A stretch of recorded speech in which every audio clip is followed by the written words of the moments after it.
Dubai company setup, the cost, challenges, taxation. All that we're going to discuss in this video. So welcome to Wars and Lifestyle once again.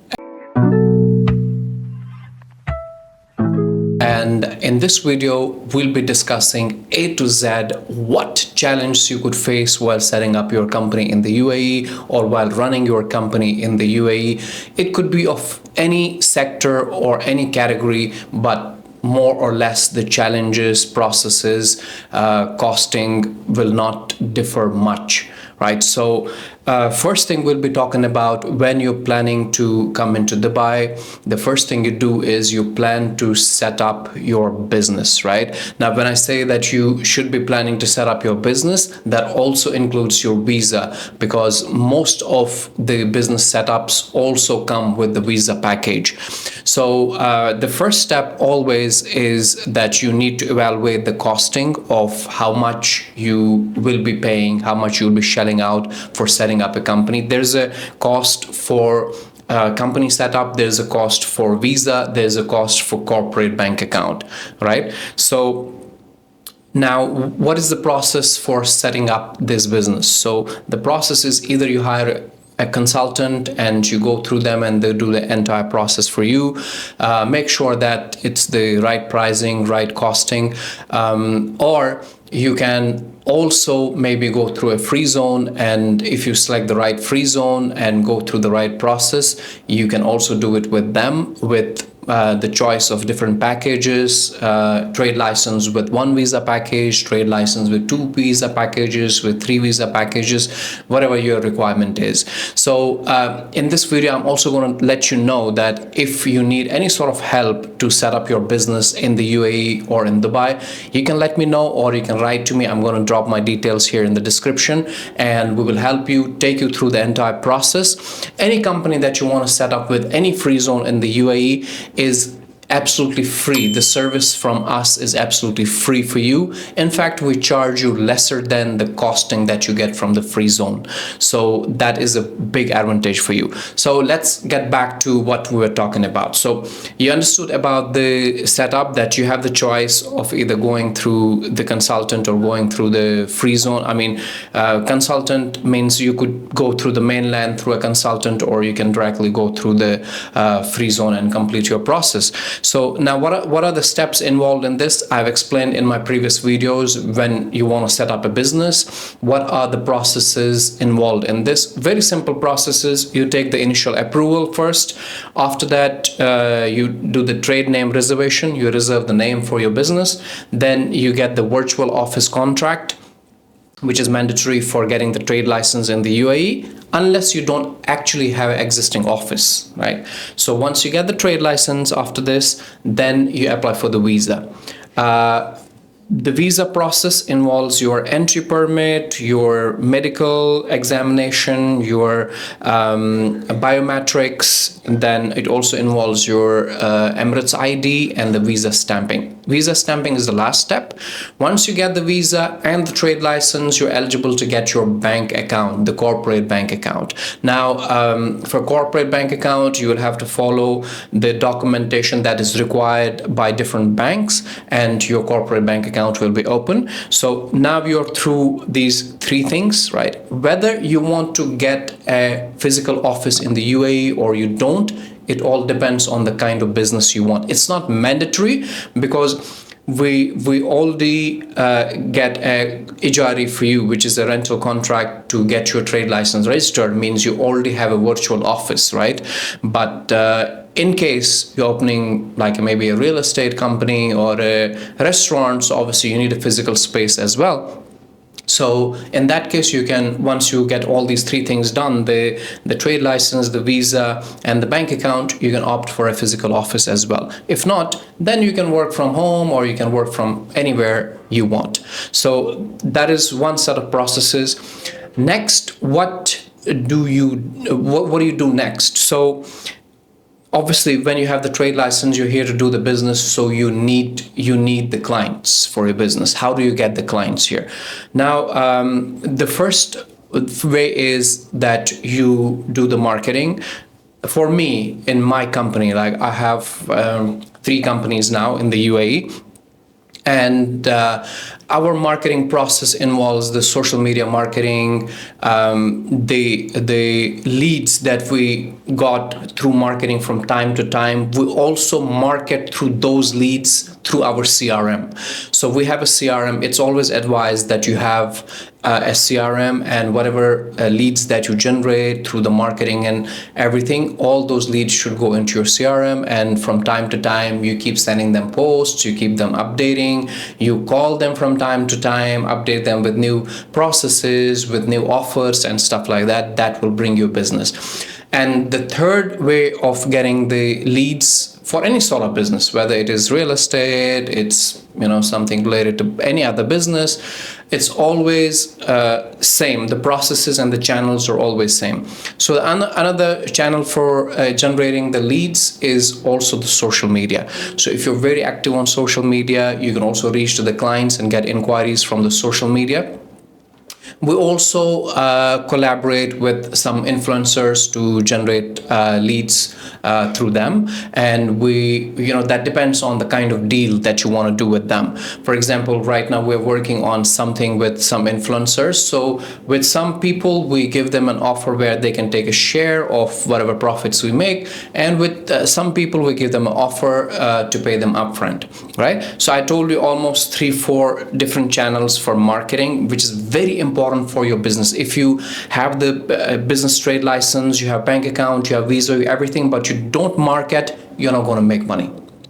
At the end, all of us, we are here to make money, right? So the marketing is the most important part of the whole business, right? So I have told you different channels. I talked about doing the social media marketing. I talked about the CRM.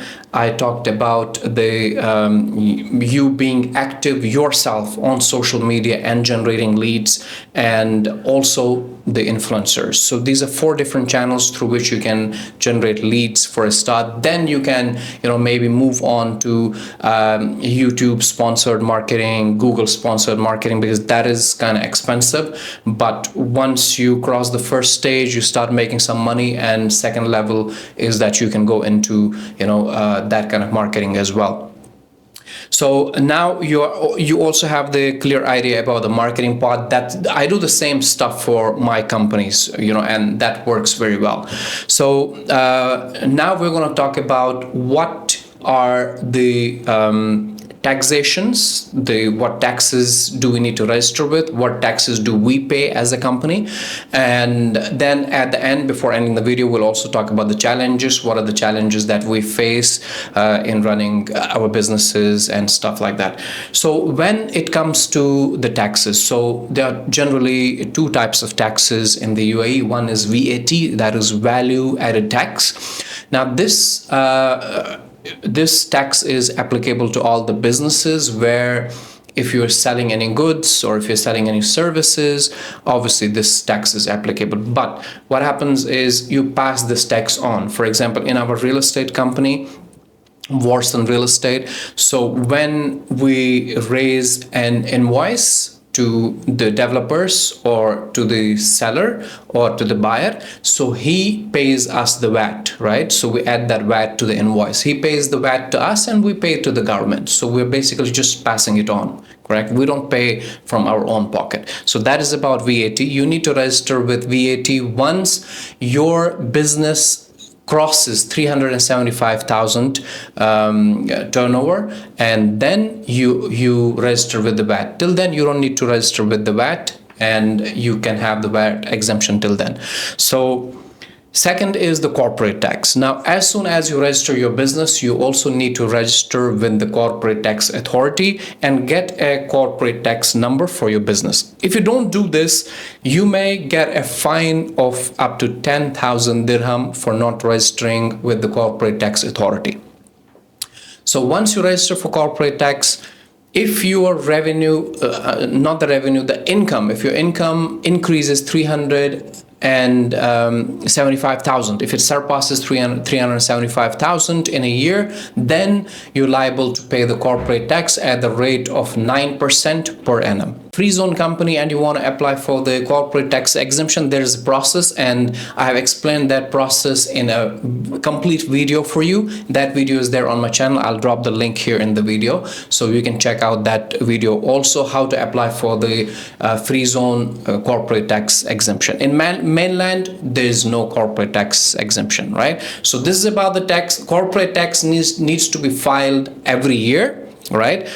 You don't have to file it every quarter. However, the VAT needs to be filed every quarter. If your income surpasses 375,000 in a year, only then you pay 9%. If not, then you just file the tax, just do the filing, and that's it. We do the same. So that's about tax. Now, the most important part of this video, which is about the challenges. What challenges can one face, an entrepreneur can face, or what challenge did I face? So first is the initial challenge. Initial challenge is that you have to obviously shell out a lot of money initially for trade license, obviously, and then visa, and then marketing, and after that, once that is done, you need to cater to those clients. You need to have the right office, because otherwise the clients will judge you. A lot of clients, because there are a lot of scams happening in the world right now, they will not pay you online. For example, if you're doing a business from home or from some restaurant or cafe, most of the clients will not pay you online. They want to come to your office. So that is the first challenge that we faced, because initially when we started, so we didn't have the office, so we faced that challenge. So then we took the office and we started inviting clients to our office, and that gave a very good boost to our business. So that was first challenge. Second challenge that a lot of businesses face in the UAE, and we also face that challenge, which is about the retention of the employees. Like for example, in our company, out of the 15 initial employees that we hired, we could retain only around 3 in the first 2 years. So which means the retention is kind of quite low as per my expectations, because you have to give the visas to the employees. So you give someone a 2 years visa and you spend about 7,000-8,000 dirhams on that, and then maybe in 6 months or in 1 year that person is not with you. So obviously that is a financial loss for you as well. So retention, I feel, is slightly challenging here, because I could retain only around 3 employees out of 15 after my first year. So if you could work on that from the start, that would be really very helpful in your business, because obviously employees is a very, very important part of the running the business. Third challenge that I faced, and which I was slightly naive about, is when we started the business, and our first business was the Watson real estate, then we started Bell Bottom, then we started CarX. The first mistake that we did was we didn't frame the company policies. When you don't have the company policies in place, so a lot of employees don't know what to do. I mean, what are the do's and what are the don'ts, right? So every time they will come to you, they will reach out to you to confirm whether this needs to be done or this is not allowed, things like that. So which will be very frustrating process, if you have 10-15 people working in your company and each one of them is coming to you to confirm these things, it really exaggerates things. So what we did is we sat down with our team and we framed the company policies, which includes the HR policies, the attendance policies, the salary policies, everything in between. So if you're setting up your business in the UAE, you should be working on these things. And as I have shared the challenge that I faced during the setup of my business, or during while I was running my business, so maybe you can overcome these challenges from the start itself.